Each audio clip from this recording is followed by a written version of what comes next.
Going hunting. What you want? It's crazy evil. I'm saying that maybe there needs to be fucking grown-up zone and fucking kid zone. I don't agree. I believe heaven and hell are one and the same. Some people claim that the atrocities we commit in our fiction are those inner desires which we cannot commit in our controlled civilization. You're a special one, Mandy. I, too, am a special one. Let us be so very special together.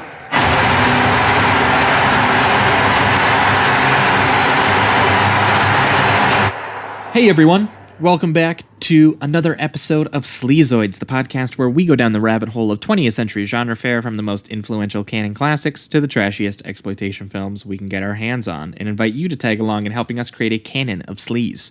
Each week is a double feature grindhouse style where we discuss two films loosely related by subject, genre, actor, filmmaker, or franchise, and at the end of each episode, along with our honorary Sleazoids, which you can become by subscribing on Patreon. Do it. There, he was right on time this week. Do it. We decide on all the official ratings and rankings for every film that we cover. Patreon subscribers also get an honor shout out and 2 bonus episodes every single month, which, man, It's been a year. it's been a year. Holy hell. This is the first the first episode of 2019 for your listening ears, and this marks the exact 1 year date of us launching our very first episode, which was on, oh my God, Spider Baby and the Hills Have Eyes. Yeah, I still remember it. Yep. We did it on the table On the there, kitchen table. right behind us. Yep. We've moved a few things since then. We've got some new mics. equipment. Yep. Yeah, we got some new setups going on. Had to go through about 3 microphones, but Before we we found figured the it out. one for us. Exactly. So that's 1 year of Sleazoids and about 10 or 11 months of Patreon episodes. So if you haven't made the jump to Patreon, we got an ungodly amount of episodes waiting for you. A lot back of there. hours. As well as, again, we're doing 2 every month as we're heading into the new year. So you can expect lots to come. Yep. Speaking of which, we do have one patron to thank this week, and that is Nick Johnston. Nick, thanks for joining us. Nick, Thank you, Nick. I actually met Nick at the Toronto Film Festival this year. Cool. That's awesome. We watched a couple movies together, like Destroyer, Oh, which with Nicole Kidman. Is it good? I liked it. Because the trailer looks very interesting. I just don't know much about it. It is a pretty tough, hard-boiled, pretty gross crime movie, like True Detective style. But it's like True Detective, but what if like Nicole Kidman was in the Matthew McConaughey role? Is kind of like what it's doing.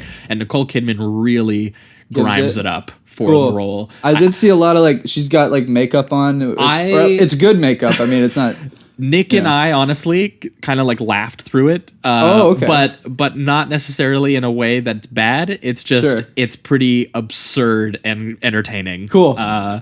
So maybe not what people are expecting. I think some people are like, it's so emotional, and I don't think it's quite there. But there's some pretty hilarious things about Nicole Kidman just being like a complete greaseball. There's one part where she endangers the lives of everyone to get into a gunfight just because she wants to. Just because she wants to get into a fight. Yeah, she goes into the back of her truck and pulls out a shotgun, and they're like, you can wait for backup, the SWAT team's coming, and so far none of the hostages are hurt or anything, and she just runs in there and starts shooting everything. It's awesome. It's pretty funny. Anyway, so thanks so much for joining us, Nick. That was a fun time, and that movie actually does relate to today's episode, as we'll get into it. But I think that's the plug. Oh, and iTunes, SoundCloud. Yeah. Are we on Spotify now? We are on Spotify. Sweet. I'm getting the stats coming in. Some people are listening on Spotify now. Very cool. Whatever, Stitcher, iTunes, whatever podcast of choice you guys listen to us on, if you guys could give us a good old rating and review over there, be awesome. We really appreciate it. It helps us find new listeners. But yeah, as we said, first episode of 2019. 2 weeks ago would have been the last time everyone would have heard from us, and that was our Christmas episode. Yeah, awesome. We did Christmas slashers, Bob Clark's 1974 Black Christmas, as well as Silent Night, Deadly Night, one decade later, 1984. Amazing. Yeah, which Jamie and I really went to bat for because we were surprised at a lot of, even in trash circles, the kind of negative reception of that film. Just don't understand. No, they were both. Someone gets hung by Christmas lights. A sledder goes down after being decapitated. I mean, dude, Santa's blood gets sprayed all over a bunch of orphans. Yeah, come on. And that guy was a priest. There's just so many layers. Yeah. So many layers. 2 awesome Christmas slashers. So if you haven't heard that episode, it's for free. It's for everyone. It's waiting there for you guys. Give it a listen. But last week would have been the last time patrons would have heard from us on their exclusive episode, and we would have been talking noir films. 1940s, 1941. We talked The Maltese Falcon, and we paired it with the Billy Wilder noir from 1944, Double Indemnity. Masterpiece. Yes, Double Indemnity, one of the best films we probably talked about so far on the show. Easily. Jamie and I absolutely adored it. And Maltese Falcon has an all-timer performance from Humphrey Bogart. Oh yeah. So a lot of fun. Pure man. Again, if you want that episode, that's at patreon.com/Sleazoids podcast. That was last week's bonus episode. But this week, for the first time in Sleazoids podcast history, we might make this an annual thing. We haven't fully decided. We're going to see how it goes today. Yeah. Jamie and I... This might be rough around the edges, but we'll give it our best. We pulled our hair out putting together top 10 lists for you guys. Because a lot of people... throughout the year have been saying, you guys talk about, all these great 80s slashers, but what do you think of the 2018 slashers? What do you think of this? And, sometimes Jamie and I put our reviews out on Letterboxd, and sometimes I write full reviews of stuff, but, we figured maybe at the end of the year, it would be a good time to shine some light on some of the stuff, the genre stuff that Jamie and I really loved, a couple of which, honestly, we feel may have went a little unnoticed or a little less talked about throughout the year. Yeah, definitely. So we're going to talk about an insane amount of movies today. Yeah, there was a lot of genre films this year. I guess there probably is every year, but this is obviously the year that I really noticed. So, but this was the year it was incredible. Yeah, we were pretty dedicated to watching genre movies. A couple of these we watched in theaters together. A couple of them, some of them are Netflix originals and stuff, so we watched at home. Yeah. So that's what we're going to be doing today is Jamie and I each are going to go through our top 10. We're going to go one at a time. We're going to go through our 10s and then our 9s and then our 8s and so on for the episode. And we're going to highlight all of our favorite genre movies and why. We're not going to be deep diving like half-hour long discussions on anything like usual. 5 minutes each, something like that. Yeah, but we're going to bring them up and we're going to mention why we really loved them depending on their placement on the list. Honestly, this was such a good year for genre movies. I had 4-star movies that didn't make the top 10. Yeah, me too. I had crazy. I had like a solid 15 genre movies that I really, really liked this year. So speaking of which, I guess we're going to have to do honorable mentions first. Yeah, let's do it. So we're going to do a really fast speed run of our honorable mentions from this year. I will go first, and I'm also going to mention a couple things that I personally disqualified from the list, and we'll get into why we did that. Jamie and I, there's a couple in here that technically they're genre movies, but maybe, we just figured everyone's talking about them, so why you guys bother? don't need to hear us talk about Mission Impossible Fallout, we would rather highlight something a little bit smaller that it's good. got underseen and that maybe is more of a pure genre film rather than, a big blockbuster. Anyway, so spoiler alert, I guess. Mission Impossible Fallout is on my honorable mentions. As well as Aquaman, another blockbuster that I disqualified from competition, but Jamie and I both had an insane time watching that. Yeah, it's so much fun. Yeah, we were hooting and hollering at the screen, Pitbull's like blaring on a smash cut to the Sahara, and Jamie and I got our heads in the air, we're howling. Yeah, we were just losing our minds. And I love that they go for kind of that Power Rangers spacesuit kind of stuff every once in a while. They literally spent $300 million remaking Flash Gordon in the ocean. Exactly. An absolutely bonkers genre movie that if it didn't cost $300 million, I might have actually included on the list. Yeah, exactly. But that's another honorable mention. For me, a couple that I'm going to mention solely because of deaths. Unfriended, Dark Web. An incredible death in that film via swatting. I heard about it. Number one, to be topical. Number two, it's Final Destination levels of tension. It's like what's happening. The audience knows? About 2 minutes before it happens, and as it's breaking down, anyone who's been on the internet and has heard of what swatting is when they someone calls in like a hostile or terrorist alert on a house and has on someone that they know publicly who's maybe streaming or something like this and watches them get swatted, and all of those dudes are obviously super tense, thinking they're about to run into a violent situation. Yeah. Sometimes they will just gun down people that they break into. And that's exactly what happens in Unfriended Dark Web, but it's like again, it reminded me of like the best of Final Destination, when you're just sitting there waiting for the worst to happen and you know it's coming. You're not exactly sure how, but it's coming. And that's cool. It was a really inventive thing that Unfriended Dark Web did that maybe the rest of the film didn't do quite as well. But also Final Score, which is a Die Hard ripoff starring Dave Bautista. This was recommended to me by a friend of the show, Dave Imbedin. I wanted to thank him for recommending it because I was like, I'm compiling a best of genre list. People tell me your underrated genre movies. This is one that Dave said. Yeah. And he mentioned in his review that Dave Bautista has become like his favorite actor or wrestler turned actor, because he's like, yeah, he's fantastic. He's really sorrowful and really full of like pain. Like, his one scene in Blade Runner was fantastic. He's one scene and I remember it vividly. Exactly. Like there's more soul in his one scene in Blade Runner than I've seen like The Rock give genuinely, like in a movie. Yeah, absolutely. And in this, Dave Bautista does a little bit of that as a former vet who's having terrorists have seized a soccer stadium where he's taken his niece out for an afternoon. And there's one death in this film where he's fighting a terrorist and in a kitchen, and he grabs a chopping knife and he slices the dude's fingers off, and the dude's fingers land into the deep fryer. Beautiful. In the kitchen, and it's not even over yet. He later, because the knife and the fingers both go into the deep fryer. Okay. Later, he's fighting a second dude, and he reaches into the deep fryer to pull the knife out. And he stabs the dude in the face with it, and then shoves that dude's face into the deep fryer to cook it alongside the fingers that are still in there.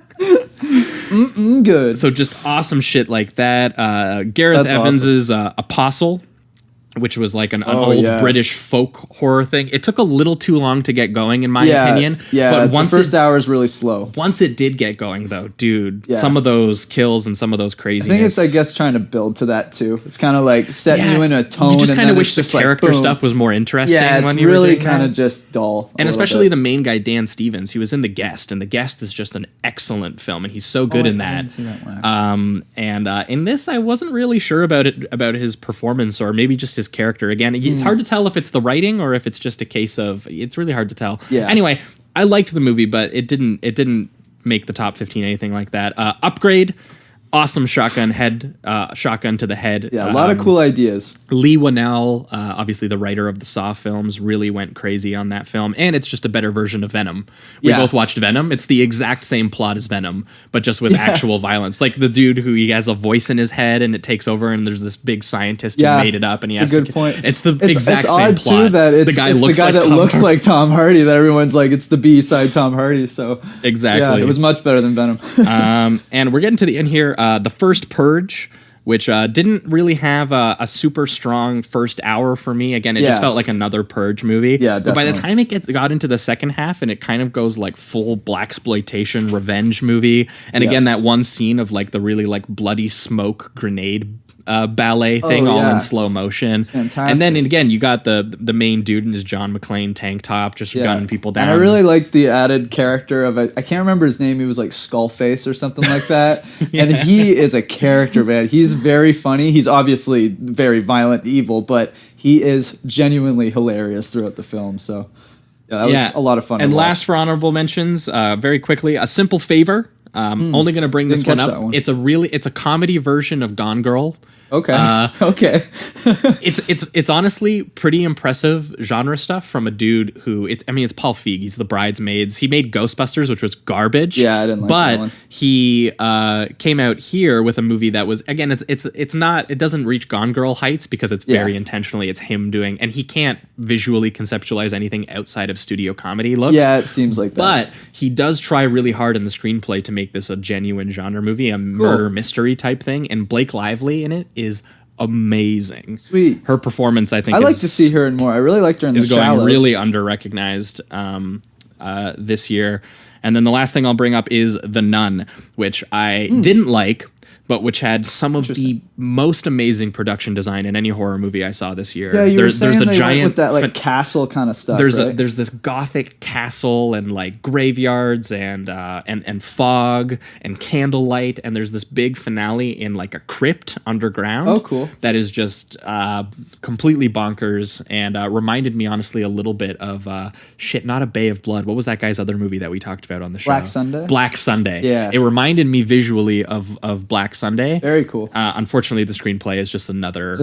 typical... It's like, how do we use this location, this very interesting European location, and just make another haunted house horror movie in a European location? And I was like, God! Like, you have the stuff. Use it. Why not? The location work does so much heavy lifting on that movie. It's amazing. It made me want to like the movie more. Oh, okay, but beyond that, that's it for me, because there's one more I'd bring up, but I know it's on Jamie's list, so I'll let him do his honorable mentions. All right, so mine would be Halloween. I thought Halloween was fantastic. Oh, yes. I was surprised by it. I didn't really know what to we expect. talked about it on the show, actually, on our Halloween episode. So if you haven't heard our full Halloween episode, go back and listen to that. We went like 30 or 40 minutes on the new Halloween film, which we both really liked. Yeah, it was awesome. And then it also has the a great head smash, which won't spoil who if you haven't seen it, but it's awesome. Yeah, like a pumpkin, just... Yeah, it's just disgusting. It's great. First Reformed, I thought it was fantastic. Oh, I forgot to mention. Yeah, First Reformed would be really high on my list, but I personally disqualified it. Just because of like the prestige, I guess. A little bit. It's a little too dramatic. It was Paul Schrader was doing a bit of like a very classical art movie kind of style of like these 60s spiritual priest films. Yeah, and including the framing of his movie and the style that he was pulling from. And Schrader does put in a little bit of his own sort of off-kilter, maybe vaguely exploitation side. He has that in him. Especially within the end, and then like kind of showing that suicide that happens. Yeah, some of the content of First Reformed gets really, really dark in a way that is uniquely Paul Schrader, but it wasn't, like Rolling Thunder, which we talked about on the show, which goes like full exploitation, Vietnam thing, Yeah, so then I'd also put Upgrade because it was just fantastic. I loved watching him kind of figure out how he was going to use this power that he had. A Quiet Place, which was very good. I thought just the use of having basically no dialogue and still making it very tense and interesting. It didn't connect as well as I think others might have thought for me. Anyway. Yeah, no, I agree with you. The third act for me wasn't as emotional as I think. Because I didn't see that's where it John was leading. Krasinski, I think, thought that was more emotional because he really plays up how you're supposed to feel for him and the kids and all that. Yeah. And I mean, you do, but like not to the extent that I think he thinks is. I don't feel it connected as much as he thought it did with the rest of the film. That's really what it was. That set piece in the middle of the film where she's literally giving birth and trying to hold in her sound and while the sound creatures in the water too, and you're just it's very scary, very very impressive set piece for a first time director and a guy who has never made a genre movie. Yeah, he's kicking ass. That set piece right in the middle was enough to like guarantee that it was like a 3-star movie for me. Oh yeah, so. Me too. The Ritual, which I thought was really Never good. Saw it. It gave me like kind of like a Blair Witch Project feel, especially the first half, because they're kind of just coming across this old cabin and there's some like weird statue made out of wood and they're just like, what's going on? And then a nighttime this thing at night happens where all of them basically trip out and they wake up. One guy's naked praying to the statue, and they're like, why am I naked? I've heard the monster statue? Design is supposed to be pretty cool too. Oh, it's fantastic. Yeah. It's a mix of like this giant elk with this demon reaper that's the head of it. It's so bizarre. Cool. And it goes to some places that I really liked. Apostle, which we did mention, a little slow, but gets to a really good finale. Yeah, the last like 30 minutes are just really, really, the Gareth Evans carnage you've been waiting for kind of like 2 hours. Yeah, you're like, come on, and finally we're here. This is the guy who made the Raid movies, so like, come on. Yeah, well, that's I think what I didn't. I forgot about that, and that's I think what I was expecting, just a bit more visceral the whole time, just in your face the whole time. But and then there was Braven. Yes, this is the one that I was going to mention, but I'm going to let you bring it up. Which I was like... We both watched by ourselves, unknowingly from each other. Yeah, we just watched it, and it ended up being just a pleasant surprise. It's just a dude in the woods trying to save his family from some drug runners, and it's very simple, but it does the job, and some of the kills are genuinely just like rusty. You know what I mean? They're Yeah. like rustic, like the bear trap sequence. I won't spoil it because it's near the end, but it's you don't see it coming. At least I didn't, and I thought it was great. No, absolutely. Well, and Final Score and Braven are our two direct-to-video action movies. Because remember how we Yeah, always and mentioned they that seem there's similar, yeah. Yeah, well, there's always two direct. Like we've talked a lot about how direct-to-video is maybe like where the really underground Yeah, genre and stuff I is think right it now. is now, yeah. So those were the two direct-to-videos that we actually caught up with this year. And yeah, Yeah. Momoa had two large dudes. Momoa Yep. throwing axes and killing Yeah, people using a by bow like and arrow driving and shit. four-wheelers off cliffs and stuff. Yeah, Just awesome. It's so good. and it's obviously it's in Canada too, so we had to bring it up. Yeah, it was awesome. And then the first Purge as well. I would put in the honorable mentions. Awesome. Yeah. Well, I think that might wrap it up for the honorable mentions because there's a couple more I'd bring up, but some of them are on Jamie's list, so we're going to Yeah. save them for that. And same with Jamie. So we're Yeah. going to officially get into the list here. Oh, and I'm also going to mention I saved High Life. My number one this year would probably be High Life, the sci-fi Claire Denis film with Robert Pattinson. Oh yeah, you were telling me about But this. it's officially getting a release in April of next year by So, okay. A24. So Maybe we'll see that next year. Next year's Exactly. list. So maybe next 'Cause year's you were list. telling me that thing was up there. Like, Yeah, it and almost, First Reformed were the two fives I gave out in the Yeah. overall year, and High Life is officially a next year movie, so we'll save it for that. Cool. But that being said, I think we're going to jump into the top 10. Sweet. Number 10. Number 10. All right, so the number 10 best genre movie of 2018 for me was The Night Comes for Us. And Jamie, what was your number 10? The night comes for us. Well, damn. See, normally Didn't even coordinate that. Exactly. So because we saw that there, we're gonna just do a discussion with both of us on Yeah. this one. Yeah, might But as well. Jamie, why did this one make your top 10? I mean, to be honest, I will say that the character stuff, it kind of just takes a back seat a Yeah, lot in that yeah. movie. But the violence, action and yeah. the violence is so in your face and so over the top and just goes for it the entire runtime. Yeah. That you just don't care that you don't really. On a deep level, care about This the was the characters. most visceral, like, yeah, boy, like movie every of the year single for thing. me. At one point, there's like, just to paint you a little bit of an image, if you haven't seen it, it's like at one point they're in a workshop Mm-hmm. and they're just using all these power tools that have wires. So Oh, yeah. and they're twisting and tangling each other, and there's like three guys that are versing each other, all trying to kill each other. So you have like a saw mixed in with the dude's arm. A guy's got like a flatbed saw that's going towards his leg, and they're all trying to kill each other at the same time. It's absolutely tense. It's just unreal. Yeah, this was the movie that the fact that Gareth Evans didn't have a Raid movie this year, this was the movie we needed. And Yeah, it's funny, it's yeah. the same production company, it's XYZ Films or whatever out of Indonesia. It's an Indonesian film. It did definitely remind me of the Raid. And for sure. well, this is like, because keep in mind, like those movies are these like sort of like really in your face propulsive martial arts films. Right. They're like these a lot of handheld photography while you're watching two amazing athletes just pummel each other to shit. Yep. And the Raid movies were unique in that they really showed you the result of a lot of the punching and the stabbing. Mm-hmm. This one is like that mixed with like a torture porn movie. Like it is full out like 'cause it's constantly using everyday items as weapons. Like that almost seemed to be its thing, where it's like whatever they had beside them, they're grabbing and they're using. Well, it. yeah, that's just it. You're not watching a dude like break another dude's nose. Like you're watching a dude like smash another dude's head to pieces with like with a hammer, Yeah. or like just a pot that he found and he's just using it as this pure crazy About weapon. like 1 hour into this movie, you're gonna think that that the movie's gonna run out of ways to tear flesh from Yeah. from bone. But it never it's does. gonna stop, and the movie just doesn't from beginning to end. Like I legitimately just lost count of the amounts of the times I was like cringing and being like, ugh. like, oh, I can't believe they did that. Yeah, and then fucking like yelling at the screen. Like there's one dude who gets his head smashed by a cow carcass that's just hanging. Yeah. And then it Yeah. falls on his head, it smashes it. It's one of the easiest movies to just put on, like have a couple beers and just enjoy it on a purely animalistic level. Yeah, you know? because it's true. Like the actual like revenge crime story at the heart of it, like it's serviceable. Yeah, it's you've just fine. seen it before. The It's characters something- care about it way more than you will care about Exactly. it. You'll just be waiting for the next action scene, like where some dude is Yeah. gonna like. I mean, I lost my shit when they're fighting in the back of the police van, like he's been captured, Mm-hmm. and the one dude pulls a grenade.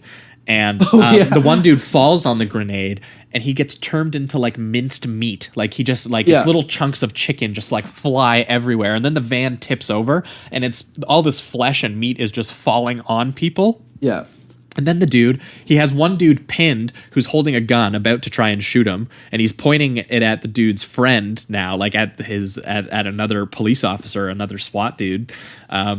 And then he takes a taser and he tases the dude who's got his arm pinned, and the taser makes the dude pull the trigger and fire like 10 rounds into his buddy's head. And it's just like how elaborate and how crazy the deaths are in this movie cannot be understated. Yeah. Because and it's a direct to Netflix film, so like if any of you just want to catch this on Netflix, like it's available to you, and I would highly I'm so surprised that how little people actually were mentioned. I mean, didn't see a lot Netflix of kind of mentions. buries The good stuff. the weird stuff that it picks Yeah. up sometimes, and this would be an amazing thing for them to promote the shit out of. Yeah. And I also love that characters just kind of put themselves in danger just to hurt the other characters a lot of that time. Yeah. Much like the example you just gave, like he's literally pulling apart a grenade inside a police car. Yeah. The risk for killing himself is pretty high.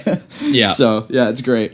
Exactly. And also the director of that film, I followed him on Twitter later and saw him waxing poetically about Michael Mann's Miami Vice. Oh, and that nice. he took inspiration from some of the shots of like them standing on the highways and talking about like codes and Right. honor and stuff like that. Yeah.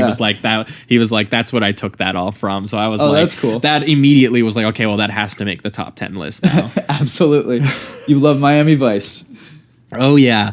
I guess we'll be moving on. We're going to be talking about number 9. Number 9 for me is Hereditary, which is a film that I think is on a lot of people's probably top 5s for genre movies this year. I mean, as far as like studio released like sort of haunted, spooky horror movies that we seem to get like once every month or two now. Yeah. This is one of the best ones that I've probably ever actually seen. The fact that people, because here's the thing.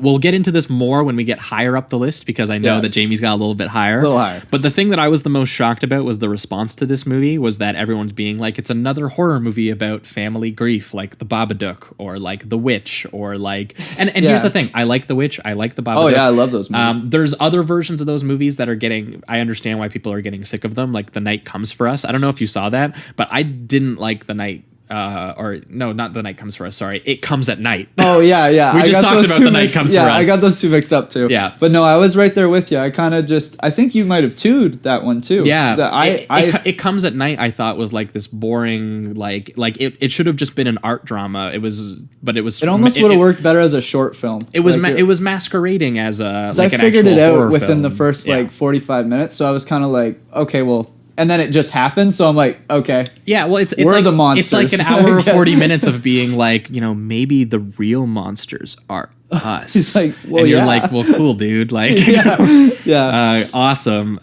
So like, and I was just surprised that so many people thought Hereditary fit into that because for me, man, that movie, it's one of the straight up like meanest, most apocalyptic movies of the year for me. Very different from that kind of film. And I think we'll get That's a good word for it. Mean. It's just like it doesn't let up. This movie does not it's care. grief the entire time. Well, yeah, and this movie doesn't actually seem to care that much about the family's grief. It's not like an emotional art movie in that way. It's more like watching him like pick the wings off flies. Like he's watching these characters who are trapped in like a meat grinder, and he's just like, they've already fucked up and they're already dead before the movie's even begun. Now watch it happen. Yeah, and that's completely different experience than what a lot of people were saying it was. But we'll get more into that when we get a little higher up.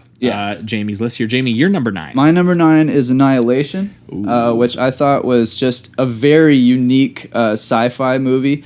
Basically, it's about 4 scientists who are also soldiers go into this different realm that basically just appears on Earth, and it seems like no other soldiers have gotten out of it. What's it called again? It's called the Shimmer. The Shimmer. The Shimmer. I think that's what it's called.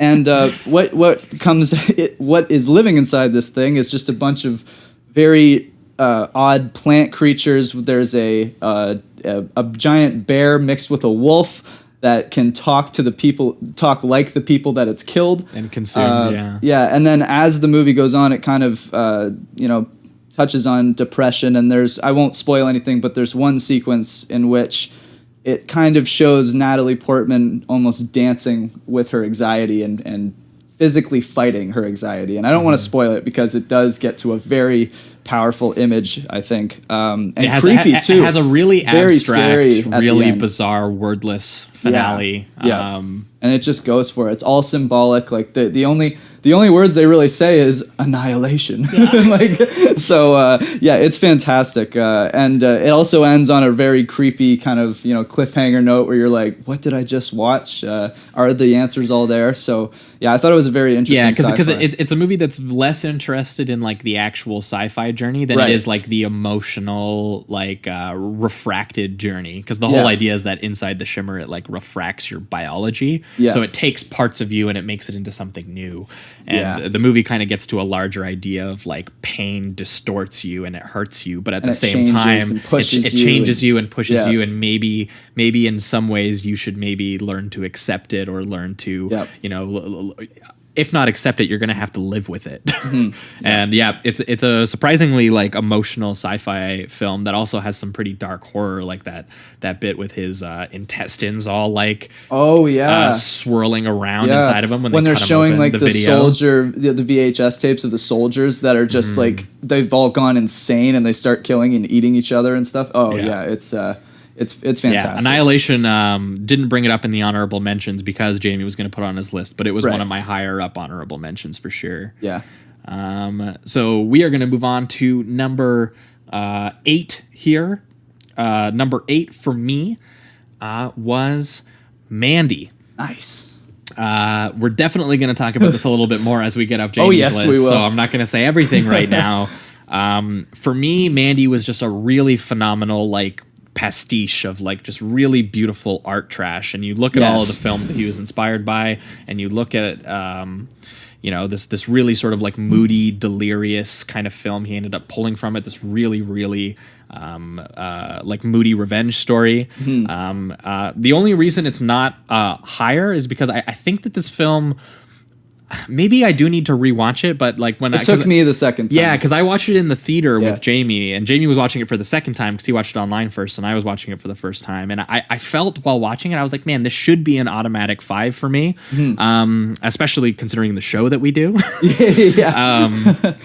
But weirdly enough, I was trying to explain to my buddy that I didn't feel a whole lot for it, which felt a little strange to me, just because just disconnected from the movie. Yeah, I felt like I was really, really enjoying it as like admiring what the filmmaker was doing. But I was less like enamored by like Nick Cage's like emotion, like raw emotional journey, which is kind of like leads his descent into hell. And it's weird because it spends an hour setting that up, and it makes logical sense why he's really hurt. For some reason, I just felt like I didn't end up actually really, really caring about the titular Mandy and Nick Cage's like really hardcore pain on like a visceral level, the same way I did with, say, for example, like John Wick. His revenge journey was like really, really impactful for me in a way that I didn't get out of Nick Cage, despite the fact could be because they killed that damn dog. Maybe it's just dogs, it's the man. Boy. That's an easier way to the heart. Good boy. But also because it spends a lot of time with the cult in the first half. It doesn't spend a lot of time with Mandy and Nick Cage, except for maybe like 2 scenes where they're like talking in bed, which I do think are great scenes. Yeah.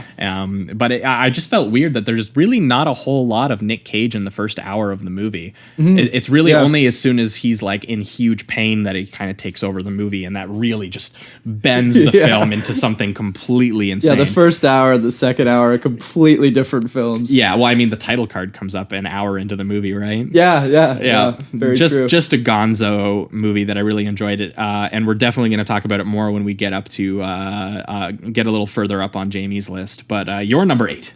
My number 8 is Den of Thieves. Which I know you want to talk about. So Den of Thieves is, I mean, you can basically call it a Heat ripoff, and I'm fine with it because Gerard Butler just gives it his all with being this kind of like trashy, stepdad type. He's just eating donuts off the crime scene, not giving a shit. Just be like, oh, we got to figure out this case. Yeah, and his I'll character punch name whoever is I have Big to. Nick, and he's big. Big Nick. Yep. He's got his team of kind of like. They're not vigilantes because they are in the SWAT team, but these guys might as well be because they do nothing by the book. They're basically criminals themselves. I think he even has a line in which he says, I can't remember the line, but it's something he's like, do you think that we're going to take you in? He's like, no, we're going to fucking kill you. Yeah. Like, you're not the bad guys. Like, we're the bad guys. That's what. And that's just so well, perfect for this he show, even holds up his badge and he's just like, this is my gang sign or whatever. Yeah, it's like, there's so many good moments. It's basically watching like these cops be just as bad as the team that they're trying to take down. Oh yeah. So you don't, as a viewer, you're kind of like, you don't know who to root for because both of them are pieces of shit. Yeah. And eventually you kind of end up rooting for the bad guys more because Gerard Butler and his gang is just so, they go against the law all the time that you're like, you guys are total hypocrites. At least these guys have a code. Yeah. You guys are you almost think that they would, if they understood that that's what cops did, they might actually, the criminal heisters might actually make good cops. Yeah, exactly. Because they're proficient. They go to they have their code that they stick with, whereas the cops, they don't have any type of guideline. They just are like, they're bad guys. We need to take them down. Doesn't matter how. Yeah, and, I think it's an interesting watch. When I wrote about the movie, I called it "Heat" by way of Monster Energy drink because it's just that's spot on. It's totally it's such a dirtbag blast, just front to back, just like Gym Bros. Yeah, Oh yeah, it's like literally imagine Al Pacino's character in Heat, but like the dude is just stuffing his face with like gross takeout and like sitting in strip clubs like feeling sad for himself. Right. That's the key too. He'll like go to a bar and fuck with somebody, whereas Al Pacino is like hanging over his Miami home and just like, oh, I've got to get these guys. Like Heat is the main distinction here is that Heat is like a very spiritual, emotional experience between this cop and this criminal who have similar codes and similar and that's just it. It's the same plot of like these cops and criminals that have similar codes, but it was like, imagine it was less codes of honor, just primal, and it was more like rage and aggressiveness and like just total trash dirt. Like it's just, oh my god, it's like, amazing. They're all just like drunken divorced gorillas like running around shooting each other and stealing money and man, the big climactic on-ramp shootout is just awesome. And it goes for a while too. This is just a really set piece. A really loud, sweaty, disgusting movie. Yeah. And we both loved like every second of it. I remember it's literally trashy Heat. I remember when I watched it and then I came into work and I said, dude, you have to watch that. And you were like well, because I was shocked. I thought I was gonna go into it being like, yeah, it was okay. I thought because it was so derivative of Heat that it would piss me off. Yeah. But because they kind of knew what they were doing and they went, fuck that, I'll just go trash with it. I respected the hell out of that and had so much fun with it. I mean, how can you not? If you watch this movie and don't even have fun with it, I don't know what to say to you. Yeah. If Christian Petzold, the German art filmmaker who made films such as Phoenix and Transit, two of the all-timer most recent German films, he put this in his top 10 films of the decade. What? There you go. He said that he went to the German multiplex or whatever, and he was like, they're all these big blockbusters. He wanted to just watch something, and and apparently in Germany it was translated as like Crime Squad or something. So he was like, okay, I'll go watch that, and he watched it and he was like, this is like a real movie. He's like, this is a first-time director with a vision, and he's telling a story about loyalty, and he's got these he was just like, yeah, a real movie to me is like guys with tattoos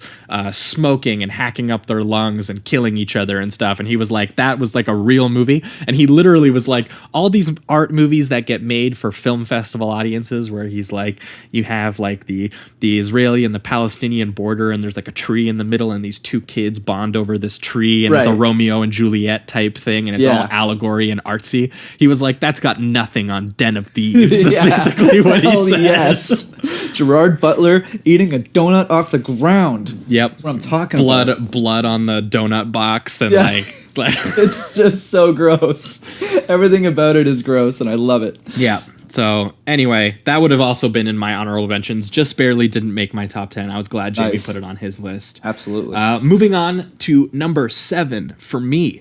Number 7 is a little film called Let the Corpses Tan, Nice. which is a sort of French fetish genre exploitation film. Fetish is a good word for it. Yeah, I mean, it's kind of hard to describe to people who maybe aren't super well versed in genre stuff. I mean, I know a lot of our Yeah. listeners will be, Yeah. because it's very giallo, hyper stylized. The entire film that I was blown away when I saw this on the big screen, TIFF in 2017. The whole film is shot in almost exclusively in insert close-ups. Yeah. Which means that there's not a lot of like the wide shots where you get to see the space of the place, which Right. is like, so you don't get a lot of clear action. But the film does this very intentionally where, those shots where you would see like a close up of someone's eyes as they're glancing, and then a close up of someone like sort of like stretching the leather as they're about to pull their gun out, and then a Yeah. close up of like someone's feet shifting slightly, and There's then like another a feeling like you can't leave this place. you no, know, like- it's very they do these extreme close-ups, and they cut really fast between all these close-ups, and there's tons of pans and zooms and all of these Yeah. the kinds of the 70s stuff pans like and zooms. you'd see in a Tarantino film, Yeah. but without all the over-the-top character talking. And all Oh yeah, that. like the kind of shit that would make Tarantino like swoon. Yeah. That kind of stuff. Absolutely. And for me it was just a total like fetish filmmaking delight. It was art house and grindhouse, just a complete like I guess it's like a heist movie, but half the time you can't tell by the way that it's operating.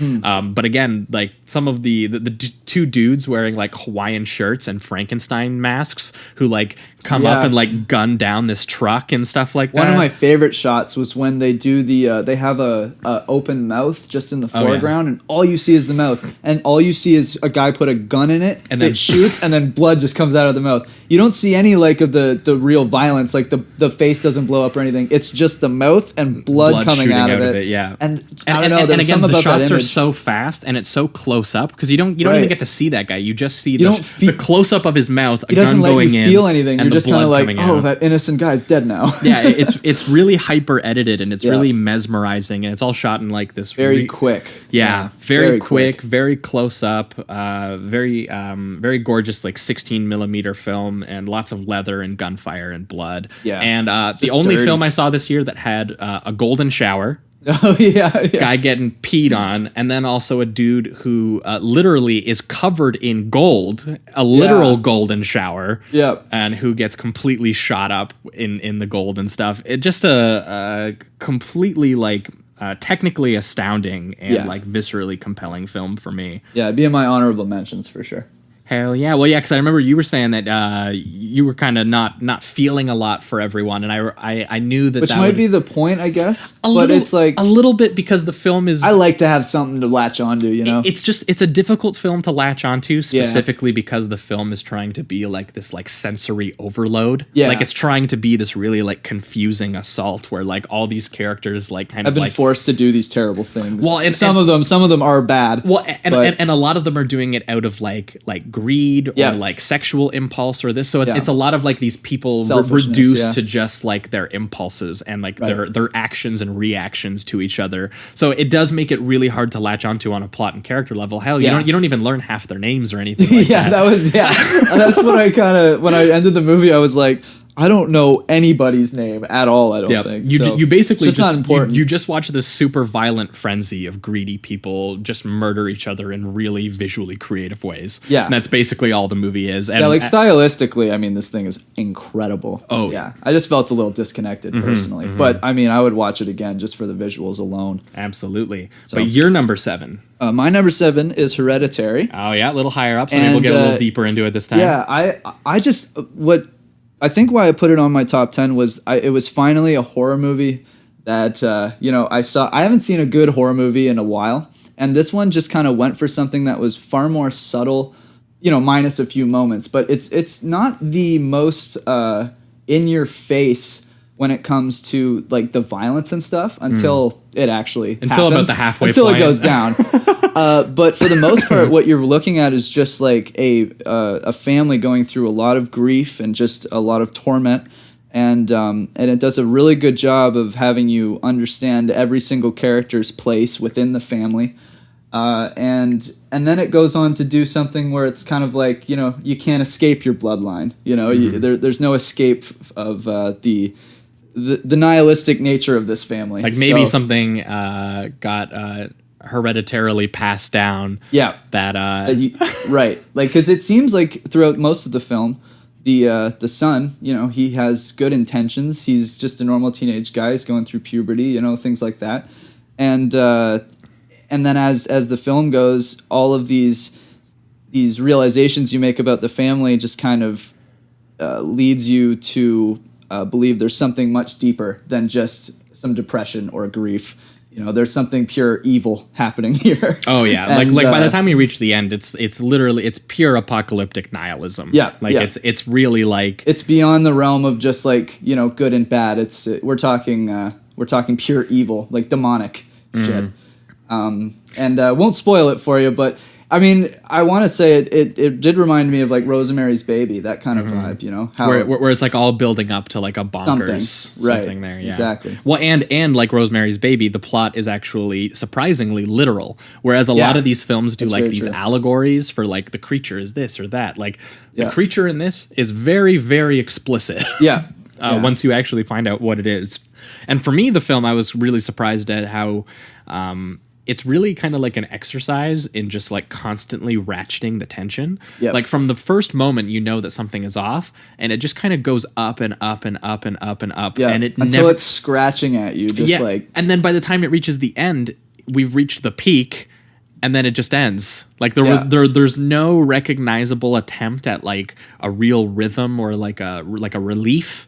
Yeah, not at all. There's just like it crescendos and then tension. stops and leaves you with everything terrible that happened, basically. Yeah. And no resolution. It's honestly like gleeful and almost farcical in how cruel it is to its characters. Yeah, the death that happens in the middle of the film, which we won't spoil.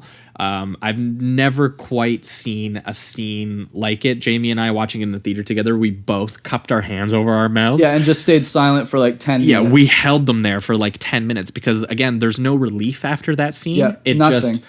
It just holds you there, and you're waiting for it to give you relief, and it doesn't. Yeah. Because and who's the lead actress again? Do you remember? Toni Collette. Yeah, she's fantastic. And right after that sequence happens, all it is just her making the realization of what happened, and it's pure grief. It's almost uncomfortable to watch. Like her just expelling the emotions of the loss that she had. She's screaming. Like it's not just like hard crying. It's like almost calling out to God, saying, "Why did you do this?" It's kind of like that. It's over the top. It's larger than life, and the whole movie eventually gets to that point. So I thought it was great. It's some of like honestly, and I thought it was original, like because you were mentioning it, like a lot of movies now that are getting the prestigious awards for horror is kind of like the griefed family, and all that. kind of like. But people, it does it differently. People are being like they're making art movies about grief and then putting like a little bit of a horror scene every 10 minutes into the film to remind you it's a horror film, and like that's what horror movies are. And now. This doesn't. It has a tone and it just stays with it the whole time. Yeah, exactly. Like to me, the family stuff in here, it's there in the narrative. Yeah. And like you do feel it because you inherently want to empathize with people, but the actual larger film he's constructed around this story is completely different. Like this is one again where these people have signed their death certificates like before the movie's even started, and you just don't know it. Yeah. And over the course of the film, you watch these people just rage against their own deaths, which have been predetermined. And it's really, once you get to the end, for example, you watch it a second time, you really do notice that like this is almost pointless. Like this is real nihilism. This is Like these characters are. You've been watching characters being led to their death the entire time. Yeah, you've been watching lambs led to the slaughter in slow motion by the filmmaker, who is just like, and especially honestly, the second I time think you people realize should that. check on this dude's family, because I think that he might might have honestly some be skeletons. like psychotic and want to murder his family. Like that's genuinely what the movie feels like, and I don't think that I've ever seen a movie that quite feels like this one did when I watched it. So I understand the praise that it's getting, and I think that some of the people who were being a little negative towards it were being a little unfair to what this is doing differently. Yes, I agree. Yeah. So that will wrap up. What number was that? What are we on? That was 7 for you. So we're on to doing 6. 6. So number 6 for me is the Ballad of Buster Scruggs. Nice. Yeah, that was on my honorable mentions. Yeah, really enjoyed this one. Not an action or a horror, although it has a tiny bit of both in there. Yeah. Really, this is a genre movie because it's actually a pure Western. Yeah. It is a Western film, and it is interested in the idea of how the sort of revisionist Westerns, how they were kind of interested in this idea of these kind of old guard people adjusting to new systems and new codes being put on the world. Yeah. And you see a lot of characters here in transition who are kind of like living outmoded ways of living, who are trying to kind of like find new paths. And for those who haven't seen it, it's an anthology film of about 5 or 6 different. I think it's 6. 6. I think so. Short stories in the West that all in their own way kind of like are little meditations on the West changing and the larger. Like cliched characters that you would find in Western things, but they're putting a little spin on them. Yeah, they're dealing with like how dangerous and death-filled the West is, and what it kind of means even now to tell a story about to tell a Western story. Like, what else is there even left to get out of it? And some of these characters are really great. I really love the Ballad of Buster Scruggs, the first story. Yeah, the first one's fantastic. With so funny. with Tim Blake. Genuinely hilarious. I was just laughing throughout the whole thing. Someone I follow on Twitter brought up the fact that they reminded him of like Bugs Bunny. Like he's kind of like a bit of like a walking caricature of a cowboy. Absolutely. And everyone tries to like mess with him, but he kind of has like he's like one with the audience, and he knows he's gonna be okay. The world's kind of on his side. Yeah. But I also think that it's a very funny segment. It has a lot of great original music in it. Fantastic. The singing cowboy who just kind of goes moment to moment. And he's really, really cartoonish cowboy. He's like, "Hey, fellas," and he's really like upbeat and happy. But all of the other characters are very like real lived-in world Western characters who are just pissed off at this like caricature of the He West. just seems completely out of place, but it works perfectly. And then he with hyper the tone. violently kills a bunch of them, and then goes back to singing his song. But then it turns into like this meditation on this guy who he's the main gunslinger, and he's taking everyone down. But eventually he's going to get old, and eventually there's going to be a younger gunslinger, and he's kind of like, what was the point of all of that? And he has this great line where he talks about how if there's no place to go where you can play cards and the guy across the table's not going to cheat, then what were all the songs about, is what he says. All these idealistic Western cowboy songs. And again, it's this idea of them, I think, talking about how we made these idealistic films and these Western films when like real world consequences and real material reality for people is a lot messier. And I think the Coens get in a lot of trouble from people because people think, similar to Hereditary, they think that they're really mean and nihilistic about their characters, that they're just really cruel sometimes to their characters.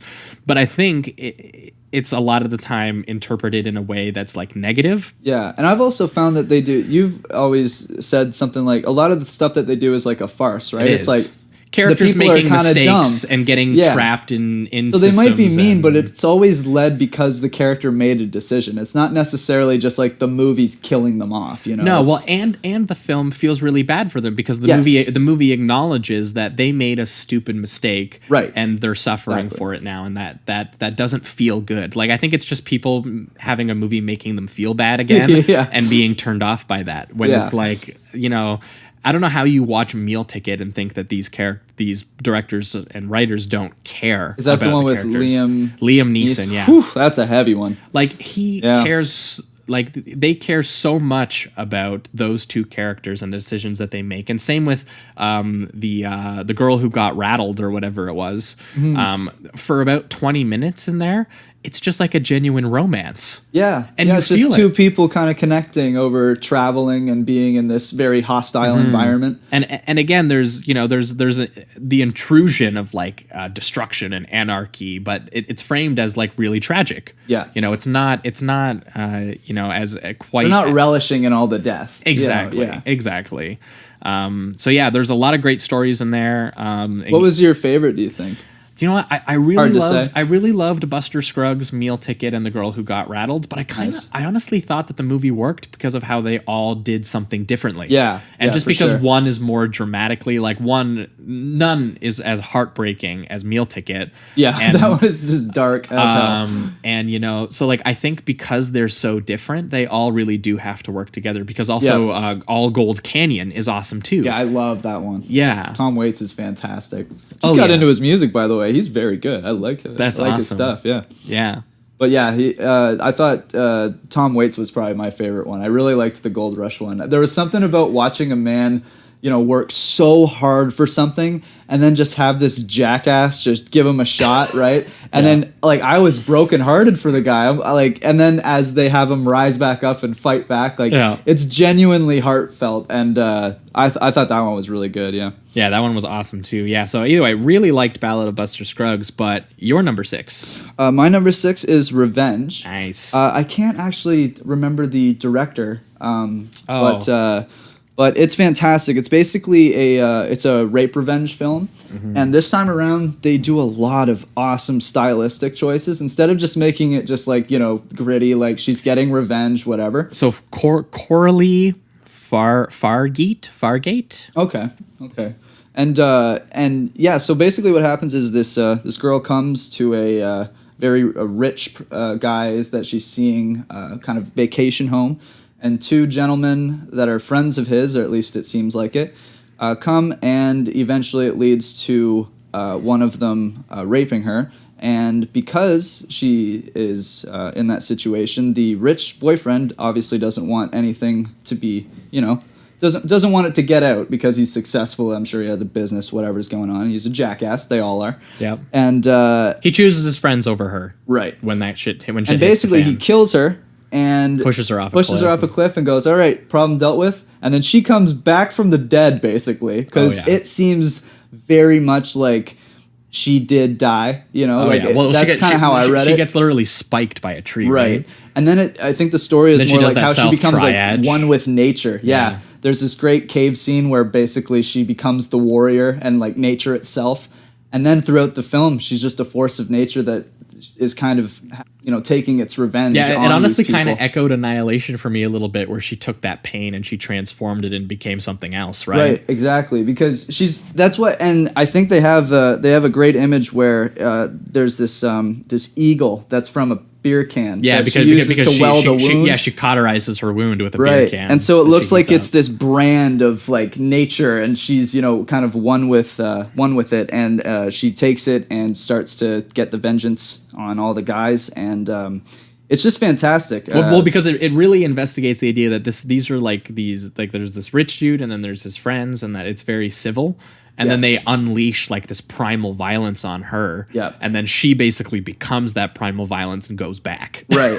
And the way they set it up on. too is it's almost like the guys themselves have done this before, because when they're talking, they're almost talking as if like, okay, you go do this, you do this. Like now, granted, in the movie they weren't saying like these guys were set out to do this, especially the guy that ends up killing her. Yeah. But it did seem like he's been used to this kind of situation before, and that he's he's hidden a few things. So it's great. And what they do with the style, just the filmmaking, there's a lot of cool close-ups where they go into like slow motion. There's a great sequence where it shows one of the guys eating something like a chocolate bar. Oh, and it's disgusting. And it's disgusting. It's slow motion. It's completely high definition. Like you can see every little detail.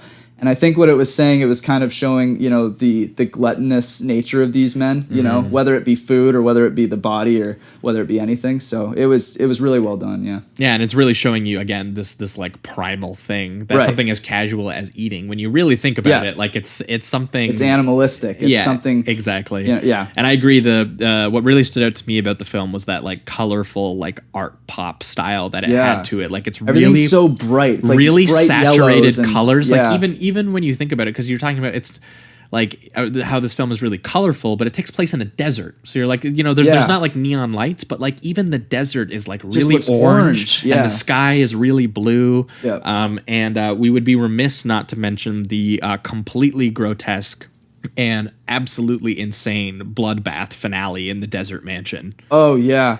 And it's a white mansion. Yeah. So you know what they use when it comes to the blood. Yeah, I've never, because like about halfway through it, I was like, okay, that's a lot of blood. And then by the end, I was like, that's a lot of blood. That happens in the big chase finale, which we won't spoil, but is really awesome. And you guys should definitely check that movie out if you didn't get around to it. Absolutely. Moving on to number 5 for me. Number 5 is Unsane.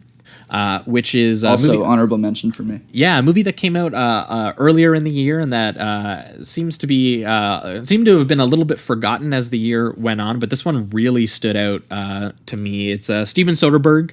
It was his iPhone sort of like voyeur horror movie that he made earlier in the year. Again, sort of channeling his recession era anxieties. This is the guy who made The Girlfriend Experience and Magic Mike, which were films very much about how like post the market crash, kind of like how everyone has been distorted and has been sort of like reduced into making bodily transactions. The Girlfriend Experience is prostitution. Magic Mike gets stripping. Right. And even here, there's a bodily transaction of the private healthcare system in the United States. Yeah. Where what basically happens is that this institution that this woman goes to for help with her anxieties about being stalked and her depression, they end up involuntarily I forget what they call that, involuntarily incarcerating her. That's the word I'm looking for. Involuntarily incarcerating her so that they can milk her work insurance money.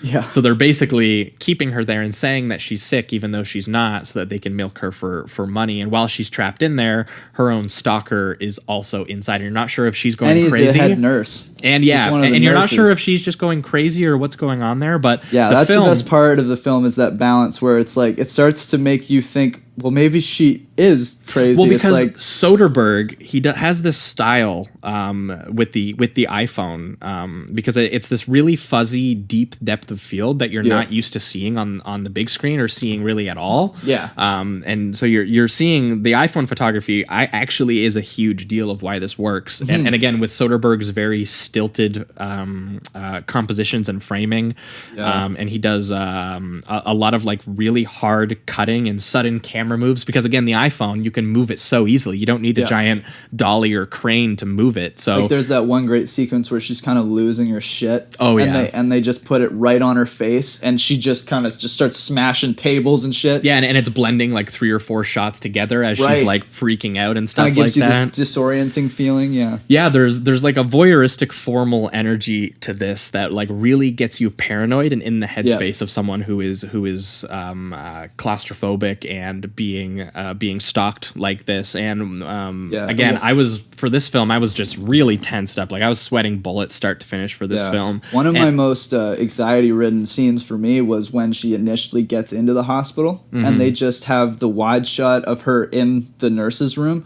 just getting looked at, and the nurse just locks the door and then essentially says, like, you take all your clothes off. You're staying here. And I love and it just gave me so much, like, there's nothing she can do. Like, if she wants to get out of that room, she's going to have to physically fight that nurse. Well, like, it was done. And it's awesome to watch because Claire Foy's performance, the lead girl, is one of my favorite performances of the year. And it's because her mentality is like, how can I talk to these people to get my way out? Yeah. And none of it ever works. Yeah. Because she's being very polite and she's trying to, like, word her way out where she's being like, okay, I'll take off my clothes, but then, like, I'm going to take this? And they're like, put that in your bag. And they're like, give it to him. And then he takes it. And like, it's this thing where like she's trying to put on the performance and the role that people expect of her, the same way that this stalker guy really wants her to just live happily with her and play this performance for her. Like saying, you know, when it's talking about like the institutions, it's like when you're at a hospital and you're in a nurse thing and you went there for anxiety or you went there for some type of issue, when a nurse and whatever is telling you to do these things, you expect them to know what they're talking about and to trust them and whatever. And that they have your best interest in mind, right? So when you're starting to see things in which you have to question, even as a normal person that should be trusting these nurses, there's the form of anxiety that I can't even express. It's like you can't do anything. This is a giant institution that has pretty much the law on their side too, so it's very scary. It's really horrifying. And then the big sort of climax where she confronts the stalker inside the hospital is really, really tense. And then also there's this big forest sequence that it reminded me very much of like sort of like a 70s horror slasher type deal where she's running through the forest and there's a big we won't spoil it, but there's a big kind of slashers-esque sequence. Reminded me very much of like Hooper Craven type thing. Definitely. It's very primal, very and again the night light of the iPhone gives you this really like kind of grainy blue. It's really, really gorgeous to look at. And this really could not have been done stylistically the same way with a normal camera. I really feel like the iPhone is what sold this. Yeah, well, because I think the way he used I think it was friend of the show we've had on, Jacob Knight. He was writing about this film and he said that the style here reminded him of like the 16 millimeter low budget stuff that like Hooper and Craven would have been doing in the 70s with like Texas Chainsaw and like Hills Have Eyes. Like they were making these really, really dirt cheap horror movies, and that's what this reminded him of with the iPhone and how it works with the style here, which honestly really kind of blew me away. And again, the ending of the film has a big old freeze frame and has a big old straight out of the 70s that you can't even leave the claustrophobic headspace of this character even after she's won, that the lasting psychological consequences are still going to be there, the same way that when the girl from Texas Chainsaw gets in the back of the car, that you're like, she's technically made it out, but kind of reminded me has she made it out? And kind of reminded me how they ended Halloween too. Yes, like the new one, because they had that freeze frame on the knife and stuff. So that 70s stuff is coming back a little bit. I like it. And again, Soderbergh would not have expected this movie out of him based on the rest of his filmography. So I was really shocked by this one. But number 5 for you. Number 5 for me was Burning, which you introduced me to. Very, very cool film. Very Hitchcockian. The tone is pretty much a mystery throughout. You know you're watching a drama and a bit of a romance, but there's always this underlying tone where you're like, something is not right. Something is off, and I don't know what it is, but I'm gonna keep at it to see where it goes. And it's not even that. I mean, the character stuff is really well done and deep, and you understand kind of the complications between the first guy and the girl that he's in love with. But yeah, then it just leads to this mystery that kind of turns into a bit of a thrilling sequence that I won't spoil because it was the movie. It was the one movie Jamie and I discussed possibly disqualifying because it is a very well-known foreign art film, and it probably it's pretty prestigious the way it's drawn too. And I mean, if it doesn't win, it's going to get nominated for Best Foreign Picture at the Oscars this year. But we discussed it at length, and the fact that it reminded us so much of Vertigo in like a weird way. You said Rear Window, didn't you too? Something like that? Yes. Yeah. And we'll get into that a little bit more when we get higher up my list. Spoiler alert. Oh, okay. Fantastic. So I guess we're moving on to number 4. Number 4 for me was The House That Jack Built. Oh, yeah. The Lars von Trier film, which tracks, I think, something like a decade in the life of a serial killer named Jack, who is also an engineer / aspiring architect, which is how he's building a house. Or at least attempting to. Yes. Well, there's even a line in the film where they say, wasn't there something about building a house? Yeah. Because let's just say he's a little bit more interested in the killing than he is in the houses. He forgets about that house eventually. Yes. And for me, this was just a really horrifying film about how physically, morally, and aesthetically inseparable, the noble is from the rot. That's a movie that's a line that it uses in the movie where it's like the noble rot, and he's talking about how he wants to, how evil and how genocide in its own way is an art form. And basically what's interesting to me about that is that he's got a warped worldview that means that that's true for him, and he tries to make a case for it. And the case he ultimately ends up making is that you cannot separate that violence from the art. This is a movie, the movie I've the most compelled by of a movie about separating art from an artist. Because it's about a guy who thinks that murder is art. And it's just like at a certain point, you really, really, really can't. Is kind of the argument that the movie eventually makes. Oh man. And it's really fascinating to come from Lars von Trier, who has had his own history of issues behind the camera, very well documented and regarded. I mean, at one point he actually made an argument for that he felt for Hitler. Wow. At one point, yep. Is there a video of that? I'm just curious. I believe that there's audio. I'm gonna look that up. Holy hell. He got banned from Cannes for a couple of years for that reason. And then so this was just one of his first movies, I think, to play at Cannes since then. Yeah. So it's very clearly a movie made from that guy's point of view, but you've never seen such like a self-critical, self-loathing film. Like if he's casting himself as Jack, let's just say he doesn't paint Jack in the best light. No. You really, really hate Jack. It's a horrifyingly disgusting film about the idea of destruction being inherently coded into creation, and how dangerous and disgusting that actually is. And we'll get a little bit more into it maybe when we get a little higher on Jamie's list. But Jamie, your number 4. My number 4 is Suspiria, the remake, which I'm so happy to say I really, really, really liked. I was a little worried about it. Not that I didn't have faith in the director or anyone that was really starring in it. It was just, when you're remaking something that I already consider a 5, it's tough. Yeah, it's and we watched it for the show this year. Right, and just a few months ago. It was pretty recent. So I was prepared, and I was pleasantly surprised. I thought it was great. It really goes for the ending. What I loved about it is that it did something completely different from the first movie. Oh, yeah. I thought it was going to be more so... Obviously, I knew it was going to extend because it's an extra hour from the runtime of the first one. So I knew they had to do a few things here and there that'd be different. But they pretty much just take the initial story and then just do whatever the hell they want with it. Oh. And that was what I loved, because it felt like watching a new movie instead of just watching Suspiria in 2018. So that was great. As far as when you're dreaming of a remake of a film, this is honestly what you kind of hope for. Someone who takes the premise and does something completely different stylistically, thematically, formally. Yeah, and what I like too is they focus a lot more on the dancing in this one, which they don't do a lot of in the first Suspiria. There's some sequences, but it's more focused on the witchcraft and the... Yeah, the original's more of like a fairy tale style thing happening inside of a dance studio. Right, and this one, they use the dancing as like spells, and these girls that are dancing are kind of like hypnotized by the dance itself, and they're becoming one with the dance, and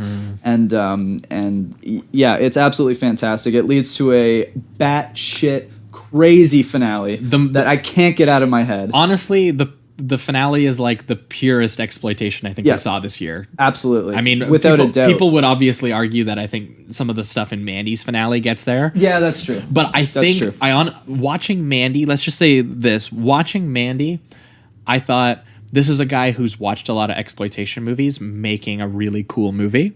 Yeah, watching he Suspiria, was kind of giving the tip of the hat to the exploitation, whereas this one was being that. I would be convinced watching this crypt finale in the new Suspiria felt like I was watching like a 70s exploitation movie. Yeah, 100%. Yeah. And the effects obviously are upped. So now they can do all that crazy shit, but with the modern technology and what they do with it, once again, not going to spoil, want to, but it's fantastic. You guys got to give this one a go when it comes out.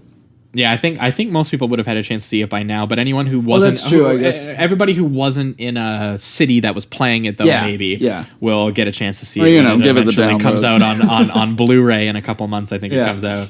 Moving on to number 3. My number 3 is a film that I don't know when people are going to get a chance to see it.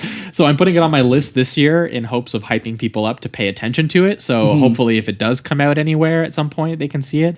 But it's Killing. Yeah, this is the one I didn't get to see. Yes, this is the only other person I've seen put this film on their top 10 of the year was actually Guillermo del Toro. Wow. He put it on his top That's 10 cool. overall for the year. I'll have to check it out. It's by Shinya Tsukamoto, who is a Japanese filmmaker. And I saw this film at the Toronto International Film Festival, and he was there introducing the film before I watched it. And he said that this, for him, was a desperate scream of a film. Where he thinks he's terrified that Japan, more so than ever in the last 70 years, is moving towards a state of war. I think he's picturing like a world war. He thinks that it's incoming. And he's decided to make a film about a young Ronin samurai. I guess those are two different things. I think a samurai actually has a master, and a Ronin is like one who is like a lone wolf almost. But for those unfamiliar with Tsukamoto, we're going to talk about him eventually on the show because he did the Tetsuo, the Iron Man films. He did the Tetsuo films, which are just completely grotesque, like psychosexual, like steam engine craziness. It sounds weird. Yeah, I like it's like almost kind of like Scanners meets like Eraserhead style filmmaking. That's cool. Very low budget out of Japan, and it involves like sort of like flesh and machinery and just craziness. So this is the first time I've ever seen him anyway go into the realm of what seems like a more classical Japan style. Yeah. Because most of the time, like samurai movies for them are like art dramas. Right. Like Seven Samurai is their big movie. Kurosawa made them, right? So it's kind of like their classical Western almost in a way. Sure, yeah. So for him, this is like going back and doing an old style of Japanese film, but he merges it with that really grotesque, sexually repressed psychosexual style that he has, that he kind of stole from David Lynch and Cronenberg a little bit. But he puts it into a samurai movie. So it really fucks you up because you're used to watching like these really classical films, and then all of a sudden you're seeing a close-up shot of like a samurai sword or a katana, and it's like shaking and it's frenzied and like it's about to unleash like crazy violence. And there's only 2 scenes of violence in the like 90-minute film.